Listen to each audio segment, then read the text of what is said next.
Hello and a very warm welcome to Game On. I'm Neha Bhardwaj-Alter and we are going to look back on India's incredible win over Australia in their opening game in Chennai at the M.A. Chidambaram Stadium. What a comeback from this Indian team, especially after being down 2 for 3. To come back and win, beat Australia by 6 wickets. Indian fans will know that this team now is the favourite. We've been saying it, but to be able to win from a position like that, that is good news for all the Indian fans. Let's introduce our experts here. Chetan Narula joins us. Jamie Alter is here. Chetan was in fact there in Chennai. He watched the game live and saw India win. Let me just then go straight to Chetan and take his reactions first before I come to... Okay, we seem to have lost Chetan because I'm guessing he's at an airport. Coming back at the Chennai airport, I think he's there. But Jamie is there. Let's get straight to him. Jamie, what a comeback from this Indian team. I think, yes, the conditions favoured the Indian side, but to be down 2 for 3 and to come back in the way they did, that just goes on to show the belief, the gumption that this team has and the trust that they have in these conditions especially. Absolutely. Good afternoon, everyone watching. Look, I mean, the doubts did creep up, right? Yeah. In India, not even chased 200. And I think let's quickly address the fact that Virat Kohli was dropped on 12, and then it could have been a very, very different situation. But, when was the last time we saw... Look at India, any team lose their first 3 wickets without a single batsman getting even 1 run.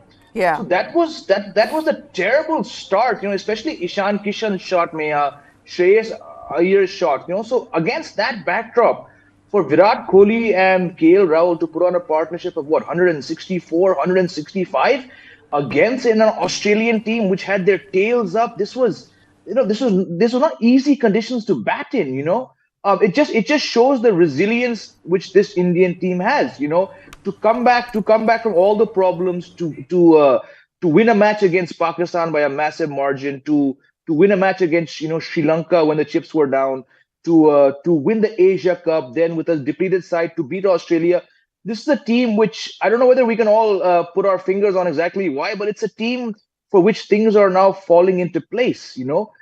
When you look at the scorecard, 2 runs for 3 wickets, suddenly 200 look like 300, right? So just an amazing partnership from KL Rahul and Virat Kohli. I liked when KL Rahul was asked what you guys were talking about in that partnership. And he said, Virat just said, treated like a test match. So very, very tough situations, but how easy in the end those two made it. I think India will take massive amounts of confidence from this win. Credit to the way Indian bowlers restricted Australia to 199, Chetan, throughout the build-up. We've spoken about Australia not having the wherewithal to really be able to compete in these conditions. And it's not going to get easier because their next 2 matches are in Lucknow. Again, another slow pitch is what we are expecting. But just before I come to you, let's just take a look at what happened. Forced to field after Pat Cummins won the toss and chose to bat. India's trio of the spinners, they made terrific use of this sharply turning surface to bowl out Australia for under 200. So 199 is what Australia were bowled out for, with Ashwin, Kuldeep and Jadeja conceding just 104 runs from 30 overs for 6 wickets. And tied down by accurate bowling on a dusty Chennai surface, many of Australia's batsmen tried to hit their way out of trouble and perished in the process, with only David Warner and Steve Smith crossing 28. Ravindra Jadeja's dismissal of Smith for 46 was brilliant, which is what sort of got this team back into the game. And within space of 10 deliveries, Jadeja had completely changed the match. Set 200 to win. India were rocked in the first 9 deliveries. Off the chase as Mitchell Starc got Ishan Kishan out for a golden duck.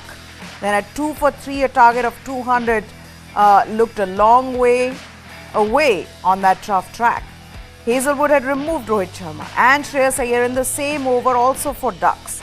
So from there on, I think you've got to also give some credit to Mitchell Marsh for dropping Kohli for 12, because after that was smooth sailing, and India made it look much easier. Yes, so just coming back to Chetan, the fact that we've spoken about this, how Australia were likely to struggle in these conditions, which is what we saw yesterday, not just with their batting, but their bowling. And it's not going to get easier because the conditions are likely to be like this. That's going to be a problem for the World Cup favourites. Definitely, Meha. There's no doubt about the spin factor, which might bring down Australia's World Cup campaign.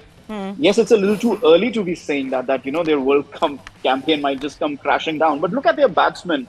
Yeah. Some of their batsmen are struggling against spin more in their mind than on the pitch. Somebody like an Alex Carey, yes, he bats too much lower down the order, but he's just struggling. If Mitchell Marsh doesn't get runs, then their top order struggles to, get off to a good start.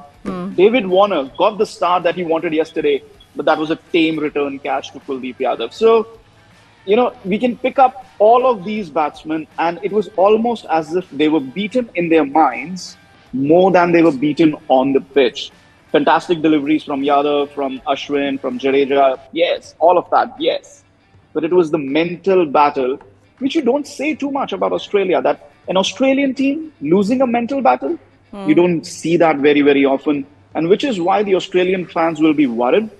And like you mentioned, the next two games in Lucknow, you're facing South Africa there. I mean, it's not going to be an easy start to the tournament for this Australian side. They'll have to pick themselves up. But I think enough about Australia. What a brilliant game for India. What a brilliant game for India. Just a slight hiccup, as you mentioned, 2 for 3. It was amazing. Yes, Mitchell Marsh dropped Virat Kohli. That was probably the game-changing moment. And I think India have got those, not only those 2 points, but also got the momentum and the confidence that reassures them as the firm favourites for this tournament, which, mind you, has thrown up surprises in its first 5 games and tells us this is probably going to be the most open World Cup in recent times. Absolutely. Okay, now let's talk about the man who changed it all right in the beginning, and that is Ravindra Jadeja. Jamie, the importance of having Ravindra Jadeja in this side, the importance of Ravindra Jadeja to actually do well with the ball, given the kind of pressure that he was under coming into the World Cup, where everybody's saying, boss, you've been struggling with the bat. You haven't got the returns with the ball, but to do it in a match like this, so that's huge for India, because now suddenly they'll want to believe that now with these 3 spinners, they are going to be the best side in the tournament, except if they are going to get really flat wickets on some of the pitches. But I think mostly you'll be looking at spin playing a huge role in this tournament. So in that sense, how important was Ravindra Jadeja's performance for this Indian team? Massive. I mean, I think we can say what we want to say here based on our observations and some stats and results thrown in. But inside the dressing room, which, let's face it, that's all that really matters, he occupies a massive role because of things he's done. So while his bowling has been steady since he came back from surgery last year, it's not been lethal. Now, it becomes lethal when you have a person called Jadeja who knows this ground along with Ashwin better than anybody else, who could get the ball in his hand. He said also, I looked at the wicket and I said to myself, you've got at least 2 to 3 wickets here. And that's exactly what happened. But you need to go out there and perform. And him being so accurate, I mean, that ball he bowled to Stephen Smith, we were discussing offline, how Stephen Smith is the wicket which they need to get, because yes, he's struggling. He hadn't hit a boundary for it seemed like a week. But the more that Stephen Smith occupies the crease, it's the batsmen that come, the batsmen that follow, or the ones who can really bat around him and get them to 270, 280, which would have been a very, very different proposition. So for Jadeja to just not give any room, I think he snuck in 2 maidens there. He just dried up the runs. In short, this is the kind of Jadeja which the Indian team trusts and expects. So full marks to him for calling on all that expertise. He's not an Ashwin. He's not a Kuldeep. He's a very basic bowler. But in being so basic, what he brings, the accuracy, I mean, look, I think Chetan, we were on a different show, and Chetan mentioned that whatever happened afterwards, the doubts came in from the ball, the third and fourth deliveries that Ashwin bowled to Smith. Fantastic, but that's not going to win you matches. Wickets win you matches. And Ravindra Jadeja being the best bowler either side of the day, that's a massive statement from him. That said, I'm going to temper in expectations. I don't think we're going to see another track similarly like this one. Had the Kotla been this way, and frankly, yesterday's match was a very Kotla type pitch, we wouldn't have seen 754 runs. The creators are not going to roll out a different strip three days from now or 2 days from now. Yeah. So yes, but I still will hold reservations whether we see these three bowlers play more than 4 matches together, because there's enough venues where it will not be as spin friendly. And on those days, like we've both been saying, there are days when सामने की team आपको मारेगी. But you were saying even for this pitch, you didn't expect it to be this spin friendly. Both of you. Let me correct both of you. No. Well, I kept saying that, look, the actual nature of M.A. Chidambaram surface is not going to change. You are going to have spin play a huge role here, but both of you are like, no, this is the start of the season, we're not going to see this, we're going to see flatter surface, ICC will ensure there'll be flatter wickets, la la la la la. Both of you have Meha, let's get started on this. 2-3 points that you've said. First, I have been to just 2 matches in this World Cup so far, and let me just go on to record and say, this is not really an ICC World Cup. इशारों को समझो. This is not really an ICC World Cup. I'm not going to expand on that. I think we are all very intelligent here in that particular sense. The second point, for an ODI match, for a World Cup ODI match, for an opening ODI match in the World Cup, this pitch was taking too much spin. Let there be no doubt about it. No doubt about it. There was too much spin on that pitch. Now, yes, India has won. India's spinners benefited from that pitch. Australian batsmen struggled on that pitch. All that is very good. But if India had lost in that game, would we have been saying the same thing? Probably Correct. not. But let there be no doubt. Let there be no doubt. I mean, we need to thank Mitchell Marsh for dropping that catch. But let there be no doubt. For a first match of India's first match in a World Cup, there was too much spin on that wicket. But we've seen World Cups in the past. I know, Chetan, but that's the thing. One second, let me tell you, but that's the thing. We were all expecting this. This is how it's going to be. The fact that these matches have been decided in such a way for India, we've said this from the beginning. Except for the Dharamshala match, they have made sure that all the other matches, especially against the Sena countries, are all happening on slow pitches. So we know that India will have that advantage over them. And now from that, the next point comes where we're talking about. Jamie says, okay, we won't see Ashwin and these 3 spinners playing together in not more than 3-4 matches. I beg to differ. I think yesterday, how the manner in which Ashwin bowled, he's given the team management something to think about. Or in fact, the management has clearly defined his role. It's not a wicket-taking role, mind you. His role is controlling the run rate. His role is choking the batting. Yeah. Now, will he be able to choke? Let's say we are not getting spin-friendly wickets. Let's talk about the next game. It's against Afghanistan or even in Dharamshala against New Zealand. Will he be able to choke, or for that matter, Kolkata, South Africa? Will he be able to choke those batsmen or the opposition batting lineup better than Shardul Thakur? Because on these pitches, even a little bit of extra pace will help the batsman to score more runs. So if you're just looking for a bowler, not a wicket-taking bowler, but just somebody who can bowl 10 overs, give you 1 for 40, that is Ravichandran Ashwin's role in this World Cup going forward. I think yesterday's game underlined Ashwin's role going forward in this World Cup. You are going to be our stock bowler from one end, bowl those 10 overs, give us 40 runs, take that 1 wicket, and allow us to attack with Kuldeep Yadav, with Jadeja, with Bumrah, with Pandya, with Siraj. That is going to be the role of Ravichandran Ashwin going ahead. And that's why I think we are going to see Ashwin play a lot more games than we first thought at the start of the World Cup. You know what? I'd have to agree with you. I'd have to say the same thing, because even the bowler that they brought on first, the first spinner that they brought on was Ravichandran Ashwin. And to think that Ravichandran Ashwin wasn't in their scheme of things. So I'm convinced as well. But then I do believe that maybe in conditions where it's flatter, like Jamie was saying, they might want to go in with a Shardul Thakur. But Jamie, there is logic in wanting to go in with a Ravichandran Ashwin who may not get you wickets. But we know that he's going to be able to restrict the opposition. He's not going to let them just sort of take off on his bowling in any conditions. Not just talking about, spin friendly conditions, but in any conditions. On a flatter wicket as well, I'm guessing Shardul Thakur is going to get hit all over the park, but not Ravichandran Ashwin. Jamie? Of course, there's no doubt that Ashwin is never going to give you 80 runs. He's never going to give you 70 runs. He's going to give you between 38, and on a bad day, he's going to go for 50. And Chetan is right in assessing that he's never going to run through teams. What he does in normal situations, Kuldeep Yadav reaps the benefits. Yesterday, Jadeja had an outstanding day. And yes, from where we were 2 weeks ago, it seemed like Shardul Thakur ka to patta kat gaya, but he's also been in bad form as a bowler and batsman. So if Ashwin is giving you control, that's what I'm saying. Let's not get carried away. India were one drop catch away from struggling on this kind of pitch. We've said it on many previous shows. The tougher conditions you give to India, absolutely 100% their bowlers bring you into play.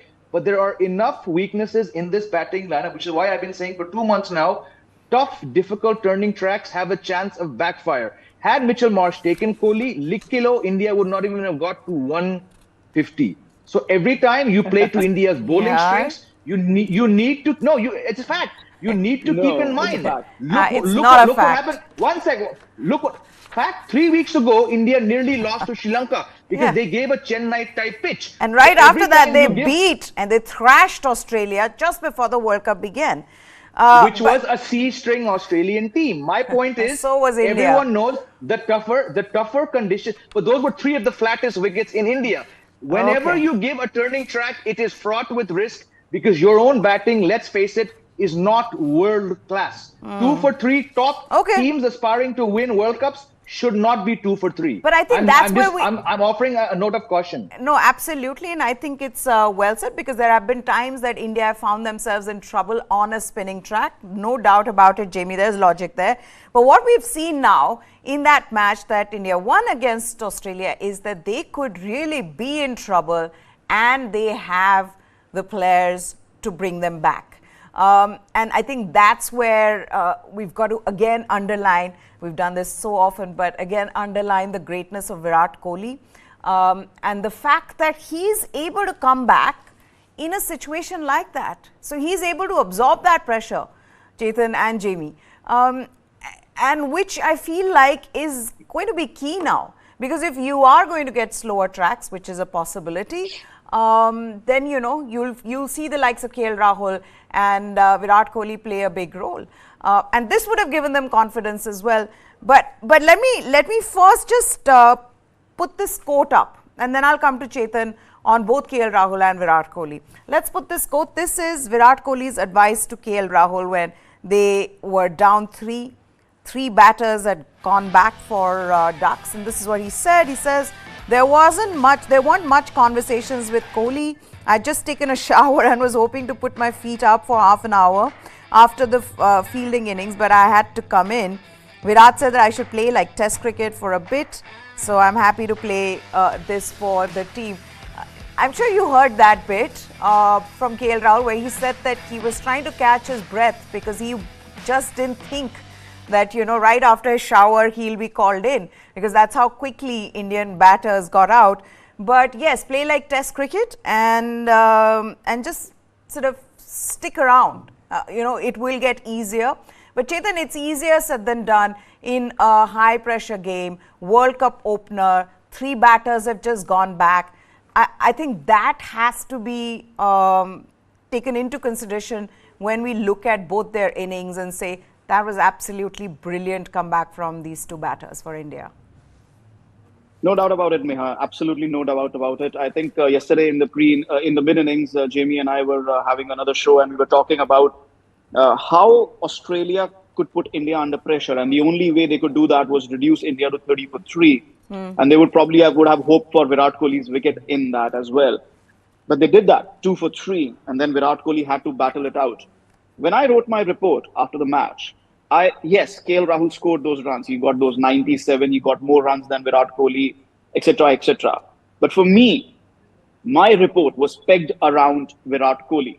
Virat Kohli was the main batsman yesterday. He's the one who absorbed that pressure. I'm not taking anything away from KL Rahul. Yes, he came in, he helped Virat Kohli build that partnership and everything. But imagine Virat Kohli back in the pavilion and KL Rahul trying to do that. That's a very, very different narrative. Yeah. Very, very different narrative. The billions watching, they were feeling much more comfortable seeing Virat Kohli. Yes, he was having to fight against Australia. There's no doubt about it.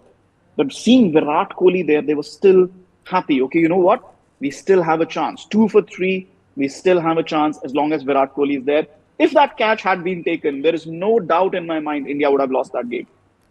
Absolutely no doubt in my mind. If we were, 30 for 4, game's gone, game's over. It's Virat Kohli, because as long as Virat Kohli is at the crease, the opposition cannot rest easy. He's that great a batsman. And there is nobody in that Indian team who can absorb pressure. Maybe Rohit Sharma. But the way he batted in that test match mode, it was not surprising that KL Rahul said that we need to bat in that test match mode. There's nobody in that Indian team management who understands that kind of situation, given the experience he has, given the ability he has. And, last year when he played that knock against Pakistan, I just couldn't help but think that this guy is Destiny's child. He can do these magical things. And yesterday, that was again, a sort of confirmation that it's only somebody like Virat Kohli who can do these things. There's nobody in that Indian batting lineup who can actually match Virat Kohli. And then, yes, talking about KL Rahul, coming back from injury, he's been absolutely wonderful. But I'll leave Jamie to have a comment on him. Okay, so let's first put this quote up of Josh Hazlewood before I go to Jamie about that catch, about missing that catch, dropping that catch. And he says, no, I don't think so. It was quite early, obviously, when the catch was dropped, but we still felt that new ball was doing enough. And then he goes on to say whether it was in the air or off the wicket, we knew that spin was going to be tough to play. Maybe not as tough as during the day, but still enough to play it. But we certainly felt in the game for quite a while until the partnership grew and grew. That clearly is not Josh Hazlewood or Pat Cummins. So the picture needs to change. But we're coming back to Jamie on KL Rahul, Jamie. And once again, KL Rahul showing how important he is and what a master stroke this has been really for India. His return and then putting him in the middle order straight away in that number 5 position. I feel like that's the best player for that position for India. Absolutely, and this is why the team waited. They went 72 hours extra in announcing the squad to see whether he's there. He occupies a tremendous space in this team. We can debate, and we have, about where he fits into India's other 2 format teams. But in one days, in a World Cup year, to be able to double up as a keeper, okay, yesterday he fumbled 7-8 times, that's okay. What he brings to the chase, since coming back after 4.5 months, in 7 innings, he's got 4 50-plus scores, including 100. This 97 to my book is as good as 100. And then there was a 39 on that Rank Turner against Sri Lanka, which would have been worth double any day. So if you throw that in 7 innings, KL Rahul has given you 5 match-winning knocks. This is why people should have zero doubt about what KL Rahul brings at number 5. Yesterday, as well as this morning, YouTube, all comments, Shreyas ko hatao, isko 4 pe khilao. No.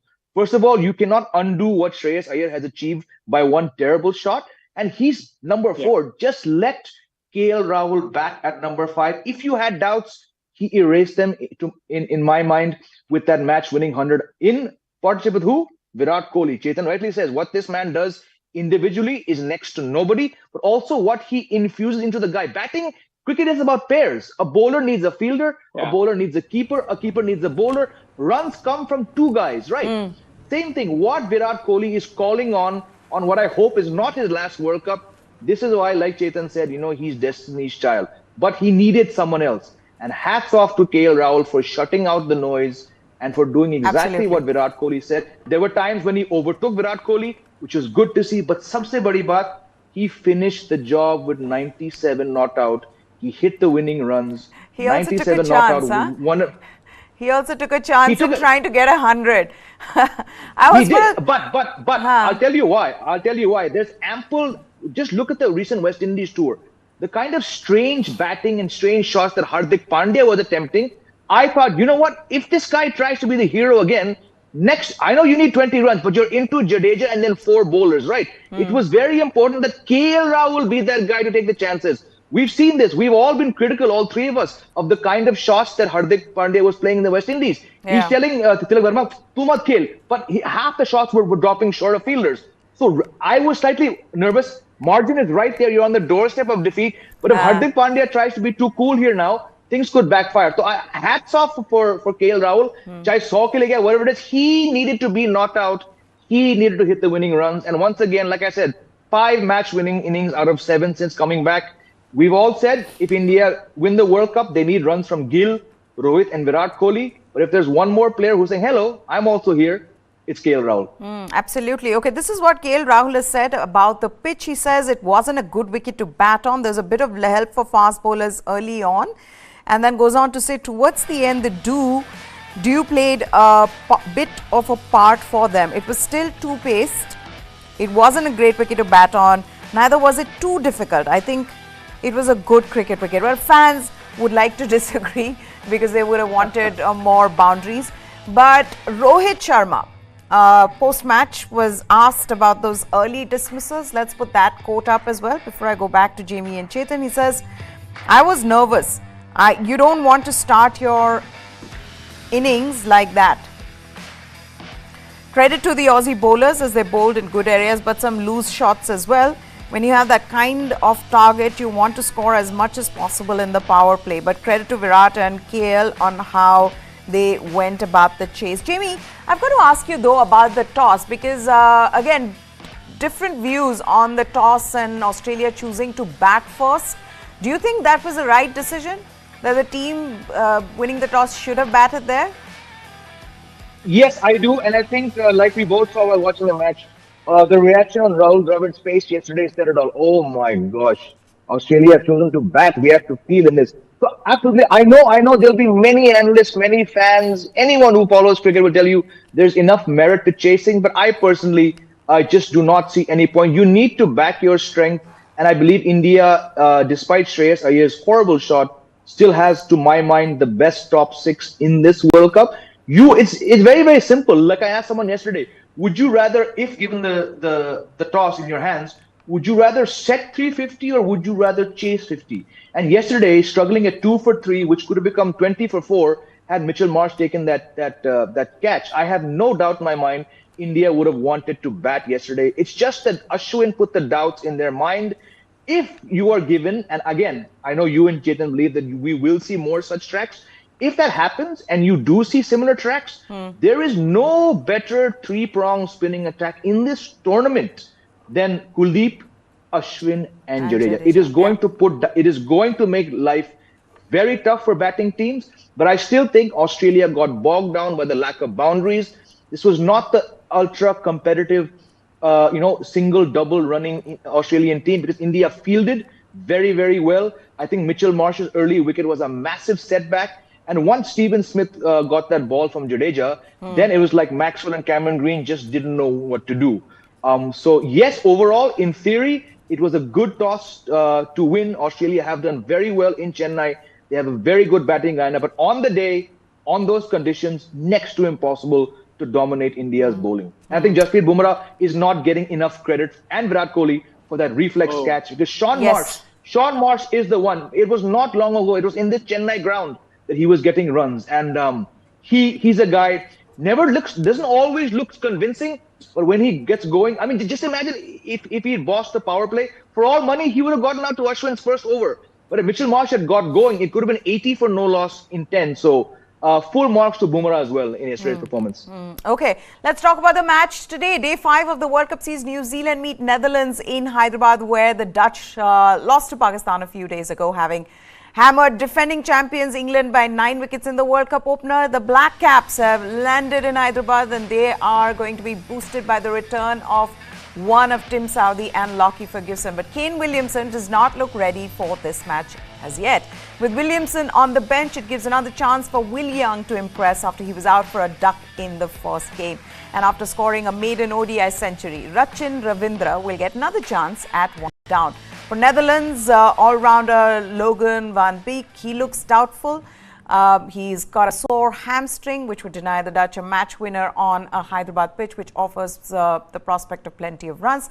Now, these two teams do have a more recent history, seeing as they met each other across 3 ODIs last year, a series which New Zealand won comfortably 3-0 at home. But what we have seen now with New Zealand is that this is how they perform in World Cups, Chetan. They fly under the radar, but then they'll come and they'll beat defending champions. They'll trounce, thrash, annihilate defending champions by 9 wickets. But I think all three of us can agree that we didn't expect them to win like that. And then you have a team like Netherlands, which is no pushovers. I mean, these guys showed that they did put Pakistan in trouble. They were, they qualified by what, being second in the qualifiers. So they've done well enough to be here in this tournament.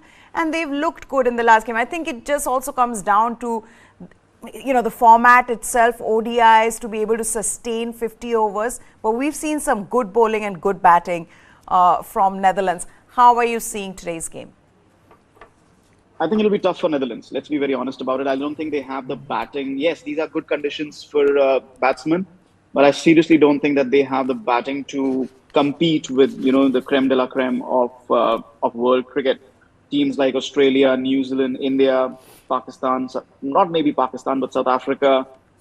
I think professional sides are going to be really tough for them to play, to handle.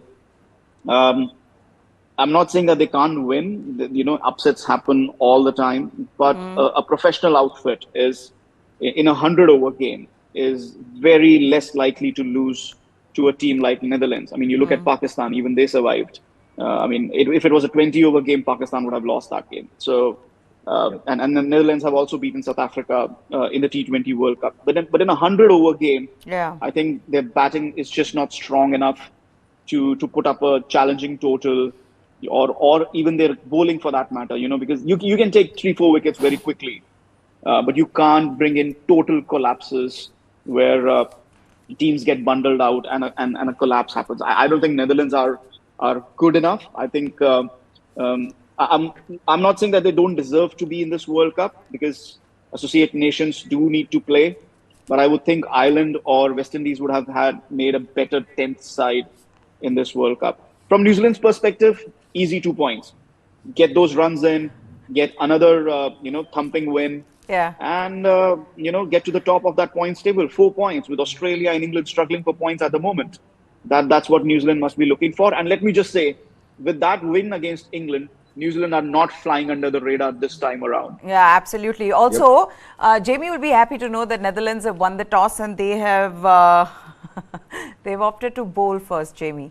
So yeah, Chetan can hear the enthusiasm in my voice. Yeah. How do you see that, Jamie? And also, like Chetan was saying, that in a 50 overs format, it's far more difficult for an associate nation to be able to sustain themselves. You can start off well, you can get a couple of partnerships that can get you going, but to be able to beat a team like New Zealand, to be able to beat a team like Pakistan, that seems very unlikely with this team. Look, let's just pick up Netherlands cricket's 2 greatest wins in their. It's a long history because they've been playing World Cups since '96, not all World Cup, '96 and then 2011. They beat at Lords in 2009, which was the second T20 World Cup. In the opening match, they beat England. At that point, yes, England were still struggling to comprehend T20 cricket, but they beat England at Lords. And then less than a year ago, they beat South Africa in T20 World Cup. So absolutely, when we talk about the difference between the formats when it comes to these associate nations who are ranked 14th, 15th against the big boys, definitely, without a doubt, the T20 format gives you that opportunity. And like Chetan said, just to extend it, Recently, Nepal had Pakistan in the Asia Cup opener 120 for 4, and it was at 120 when Babar Azam was dropped. Even had Babar Azam been dropped on 55 to make it 120 for 5, the one-day game allows you, to just come back, right? We saw this against these two teams, 38 for 3. But Mohammad is what I had no doubt while watching it. I said they're going to get to 275. They have batting depth. Nawaz and Shadab bat. Shaheen can bat, but the one-day game gives you, and this might be, May and Chetan, this might be the one reason which the one-day format will survive on, is the fact for a narrative. Even yesterday, right, that India can come back from 2 to 3, that just shows if a team like Australia found it tough to cash in on 2 for 3, how can we expect, without being disrespectful, a Netherlands to cash in on 38 for 3? So True. They've chosen to bowl. I expect Aryan Dutt to once again start because he was so good against Pakistan. But you're facing Devon Conway, one of the best one-day batsmen going around. The guy's coming off 152 not out. Will Young got, I think, 100, if not 200s against this team last year when they beat them 3-0. He's going to be like, you know what? I got out to Sam Curran first ball, koi nahi. Main aaj 100 marunga. And then you have Rachin Ravindra, the flavor of the week, batting at number 3. So they've chosen to bowl. They're going to have to improve their game tenfold, Meha, to stop this New Zealand team from getting away before 350. Yeah, because there is such a thing as momentum, and New Zealand have it, especially because of the way they beat England, Chetan, to be able to reach the target with 14 overs to spare. You're right about it when you say that they're not flying under the radar. They are bossing this tournament, because that's how. I think right now, if you look at all the teams that have played so far, New Zealand have bossed it, and how? Yep. They have. I mean, it was a statement win. Yes, India beat Australia. Great win. Gives them a lot of confidence, a lot of positivity, reinforces the belief that India is probably one of, the top favorites to win this World Cup. But New Zealand beat England. And they didn't beat England. They decimated England. They blew away England. I mean, for the English bowling to could not even have a little bit of penetration against this New Zealand batting lineup on that pitch, that was a shocker for me. Yes, England will probably regroup in terms of their batting, will score more runs, will bat better from their next game onwards. But the way their bowling suffered, that was an absolute shocker. The way New Zealand found it so comfortable. And that too without Kane Williamson. Before the tournament, I had told you that Devon Conway is going to be a batsman to watch out for, because he's going to support Kane Williamson, get those runs. Probably New Zealand was missing that sort of an element in the last World Cup, which is why they could not, New Zealand in the last World Cup, they were averaging 250, 260. They were not scoring high runs. But on these pitches, you need those high runs. You need a batsman to be able to support Kane Williamson. And now they've found two. There's Devon Conway and there's Rachin Ravindra. I mean, he's not going anywhere.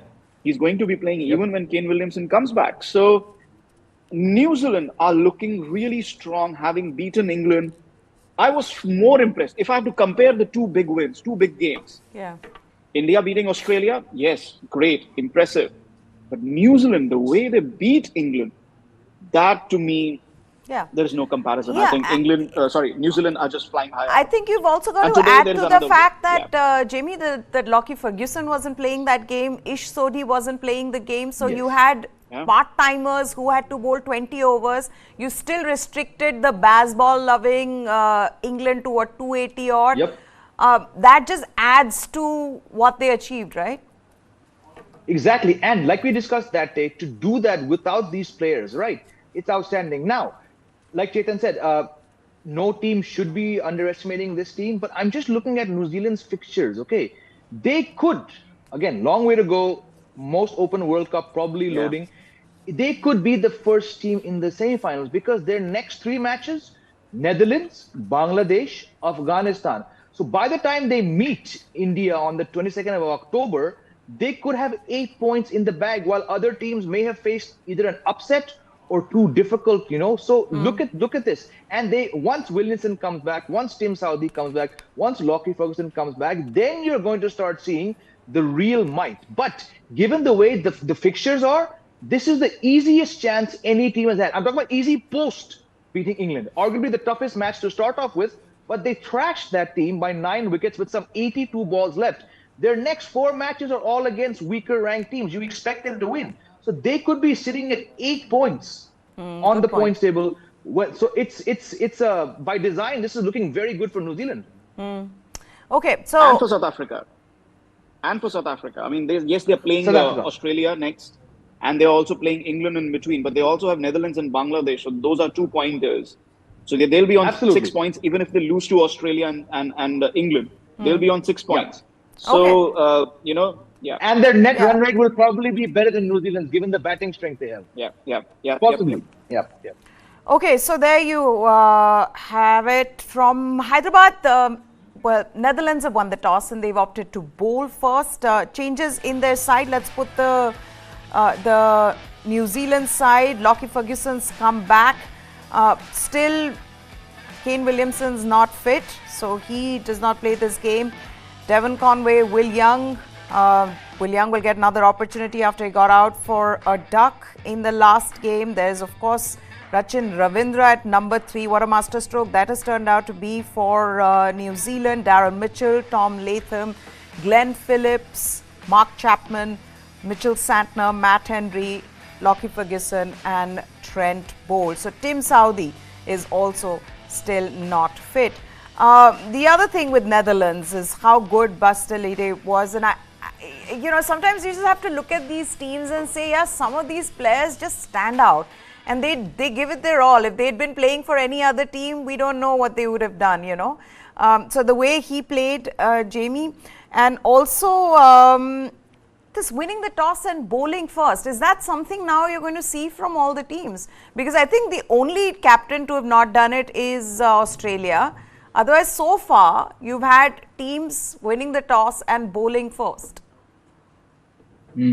I think it's become very common, especially in T20s, to now just do that. I'm not entirely in favor of it because, like I said earlier, if you're, especially in World Cups, right, you want to give your batsmen the best chance.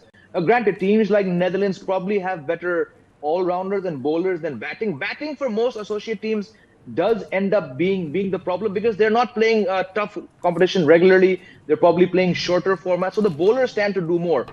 But in a World Cup match, would you rather give your team the chance to set 350, or on a bad day would you want to chase 350? I know it's a very simplistic way. There's no one wants to give. You have every chance of going and bowling on a team for 150. But if things backfire, and things have a habit of backfiring when the conditions don't aid your bowlers more than batsmen. Batsmen have time. They have more balls to face. They have a better chance of coming back from a tough chance. Bowlers don't. So I'm just surprised that we're seeing this trend of bowling first. But I think it'll just take a couple wrong calls. Datun Shanaka, there you go. You're the biggest example right there.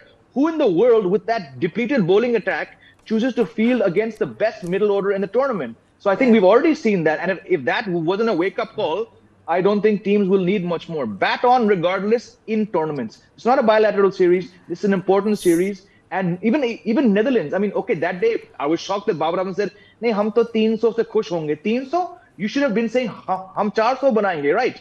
Devon Conway, Ravindra, mark my words, Will Young is going to score runs today. He's better than that golden duck. This could be a 375 match right now.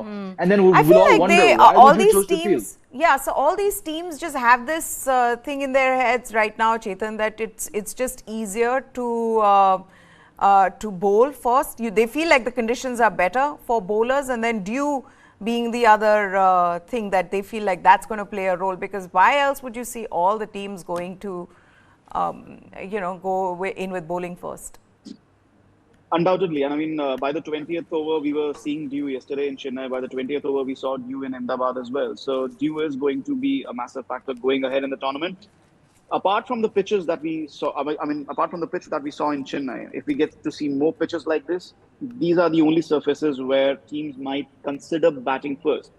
Because, yes, if there is dew, it helps the pitch to, it helps reduce the spin a bit. It helps the ball come on the batsman much easier.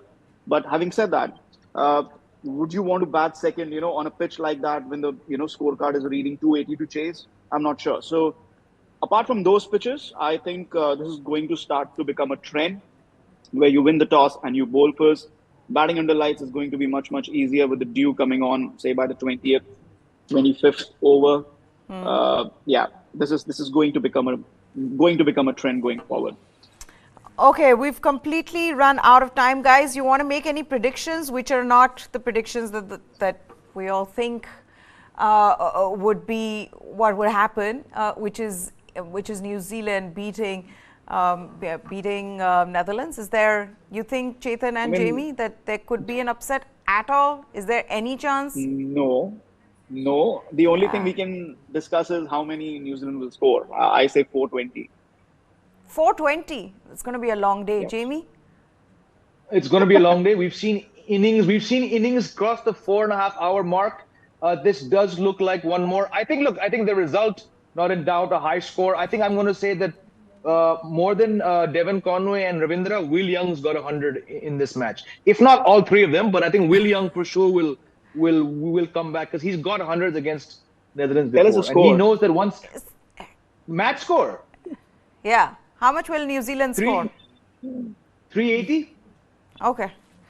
Okay, with that, we're going to wrap this up. Thank you so much, Chetan Nirula and Jamie Alter, for joining us here. See, that's the other thing. We wanted Pakistan to lose, but New Zealand's one team we all support other than India. That's it then on this special. News 9 Live is what you need to subscribe to for all the latest from the world of sports. For now, goodbye. Thanks for watching.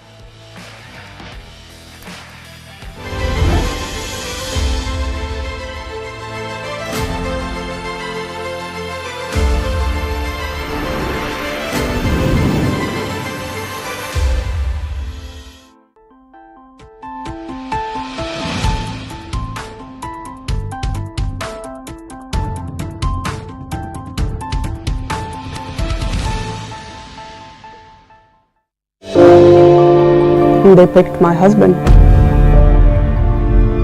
He was tortured.